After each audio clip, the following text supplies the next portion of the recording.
안녕하십니까. 국민에게 보고하다 김태호입니다. 오늘은 이제 남한과 북한이 서로 뒤바뀔 수 있다, 이러한 내용으로 방송을 하겠습니다. 여러분, 즐거운 연휴 보내고 계십니까? 아마도 연중에 이런 좋은 날씨들은 손에 꼽을 것입니다. 가족분들과 함께 행복한 시간 보내시고 틈틈이 이 김태호 TV와 함께 해주시기 바랍니다. 더욱 유익한 방송, 힘이 되는 방송을 만들겠습니다. 많은 호응과 응원을 해주시면 더욱 열심히 그리고 좋은 내용의 방송을 만들겠습니다. 여러분, 저는 MB정부 시절에 외교부를 전담한 사실이 있습니다. 처음 청와대 이 민정수석실 특감반의 발령을 받고 나서 저희 담당 부처로 외교부가 정해졌었는데요. 그때 열정을 가지고 거의 매일매일 외교부 감사관실로 찾아갔던 기억이 새록새록합니다. 그리고 이번 정부에서는 제가 외교부를 담당하지는 않았지만은 이 정부가 하도 이 외교부 직원들 휴대폰을 털어대는 통에 저도 많은 일에 참여한 바가 있습니다. 무슨 말이냐면은 저도 외교부 고위직들과 함께 나름 네트워크가 형성이 되어 있다는 것입니다. 그리고 이쪽 분야에 많은 관심을 가지고 있습니다. 앞으로도 흥미로운 방송을 많이 준비하겠습니다. 여러분, 오늘은 특별히 지금 사망설 또는 위중설이 돌고 있는 김정은의 이 북한에 대해서, 북한 문제에 대해서 흥미로운 말씀을 드리고자 합니다. 흔히 알고 계시다시피 이 북한의 김정은이가 이 집권을 했던 그 직후에 가장 먼저 했던 일이 장성택을 처형하는 일이었습니다. 장성택은 유명한 친중파였기 때문에 김정은은 장성택을 비롯한 친중파 정치인들을 과감히 숙청을 했습니다. 그래서 결과적으로 아이러니하게도 북한은 이 중국과 대외적으로는 혈명 사이임을 이 표면적으로 상당히 과시를 하고 있지만은 이 김정은 자체는요, 반중적인 인물입니다. 그러다 보니까 김정은이가 미국과의 관계 개선에 큰 공을 들였던 것입니다.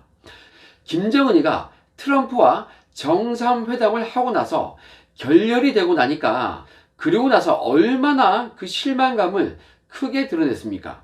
그만큼 김정은이는 나름대로 이 미국과의 관계 개선을 통해서 체제 유지와 경제 성장이라는 이 두 마리 토끼를 한꺼번에 잡고 자신의 자리를 더욱 공고하게 안정적으로 유지를 하고 싶었던 것입니다.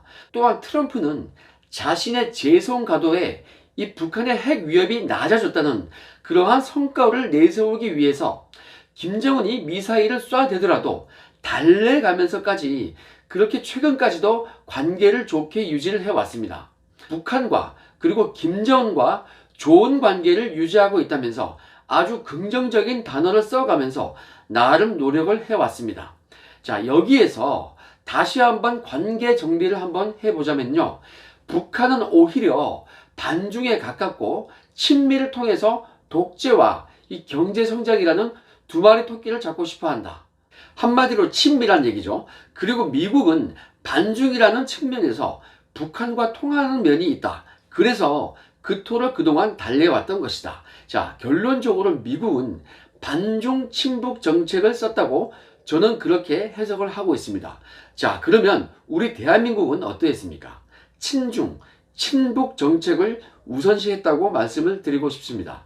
강력한 반일 정책을 썼다는 것은 뭐 다들 아시는 거고요. 자, 그런데 이 미국의 입장에서 본다면 상당히 우려스러운 면이 있습니다. 북한은 시간이 걸린다 하더라도 서서히 이 친미 쪽으로 돌아올 가능성이 크다. 특히 이번에 김정은 위중설이 떠도는 지금 미국이 북한의 실권자들을 잘 구워 삶으면은 설득도 가능할 수도 있다. 뭐 이런 얘기죠. 아마도 미국은 북한에다가 이 친미 정권을 세우는 것이 목표일 것입니다. 그런데 이와 반대로 우리 대한민국은 스스로 왼쪽으로 가고 있습니다. 미국이 어찌할 수 없는 독립국가인 우리 대한민국이 이 스스로 친중으로 가고 있는 상황이기 때문에 크게 보면은 북한이 오히려 친미 국가가 되고 남한이 친중 국가가 되고 있는 것입니다. 미국 입장에서는 가장 큰 주적이 바로 중국인데, 이런 식으로 흘러가면은 전통의 우박인 이 대한민국이 중국과 친해지고 전통의 주적이었던 북한이 미국과 친해지는 정말 희한한 형국이 되고 있는 것입니다. 미국과 중국의 관계가 상당히 이상해지고 남한과 북한의 관계도 굉장히 꼬이게 되는 것입니다. 제가 보기에는 지금 제가 말씀드린 이런 형국으로 갈 공산이 상당히 크다고 할 것입니다. 지금 문재인 정부의 대한민국이 상당히 이 친중 정책을 쓰고 있다는 것은 대부분 시인을 하고 계실 텐데요. 미국이 북한에 이 김정은에 나름 공을 들인 것도 모두 아실 것입니다. 자, 그런데 지금 북한의 상황을 보자면 독재자 김정은이가 사망했다는 설도 있고 위중하다는 설도 있습니다. 심지어 영국 언론에서는 장례식을 준비 중이다, 뭐 이런 말을 하고 있습니다. 그리고 내 외신에서 이렇게까지 이 김정은에 대해서 안 좋은 일이 일어났다, 뭐 이렇게 한다면요, 건재를 과시해야 할 김정은이가 얼굴을 안 보일 턱이 없다는 것입니다.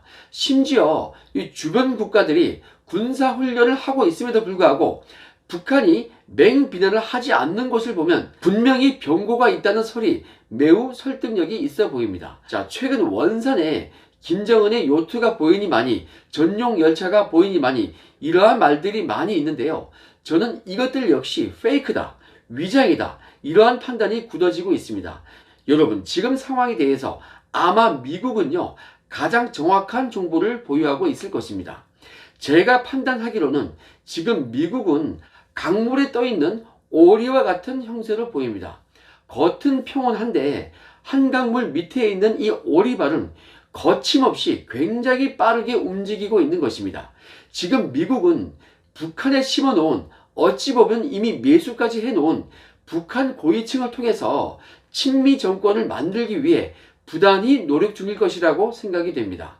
특히 김정은이 사망했거나 회복 불능의 상태가 맞다고 한다면 후계자로서 김여정이가 오든 다른 누가 오든 간에 그 입지는 매우 취약할 것입니다. 그렇기 때문에 오히려 미국에게는 큰 기회가 될 것입니다. 자리에 취약한 이 권력자에게, 새로운 권부에게 물질적이든 정신적이든 정말 거부할 수 없는 좋은 제안을 많이 할 것으로 생각이 됩니다. 이건 뭐 중국도 마찬가지겠지만 반중 정책을 취해왔던 이 김정은 체제 하에서는 지금 미국의 유혹이 더욱 먹힐 것으로 생각이 됩니다. 그래서 여러분, 저는 결국 북한에는 친미 정권이 수립이 될 것이다, 그렇게 판단을 하고 있습니다. 그리고 대한민국은 좌파들이 어떠한 수를 썼던 간에 더욱더 사회주의에 가까운 국가가 되고 앞으로도 그렇게 될 우려가 많다는 말씀을 드리고자 합니다. 물론 우리 입장에서는 대한민국이 그런 국가가 되어서는 안 될 것입니다. 그리고 중국이라는 나라는 기본적으로 동북 공정을 필두로 해서 우리의 위대했던 제국 고구려를, 그리고 이 대한민국의 존재를 인정하지 않는 나라입니다. 친중 정책으로 계속 가면요, 속국이 되는 것이 문제가 아니고 결국 우리 민족의 정체성이 날아갈 위험성이 크다고 봅니다. 그래서 종국적으로는 이 중국의 하나의 성, 작은 주에 불과할 그러한 위험이 충분하다고 저는 판단하고 있는 것입니다.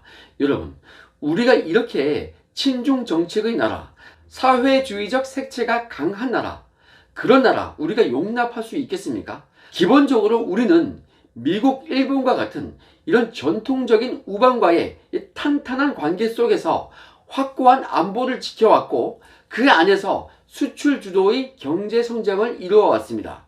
그런데 지금 중국 자본에 흔들려서 지금 사회주의적으로 가고 있는데요.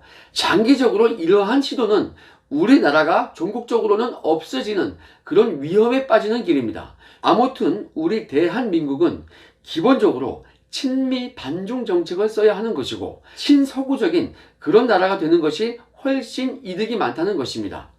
그렇게 할 때 경제 성장도 의미가 있는 것입니다. 예를 들어서 방위 사업 분야만 소개드리면은 일본은 지금 이 미국과의 관계가 좋기 때문에 방산 사업과 관련해서 수출 실적도 좋고 전망도 아주 좋습니다.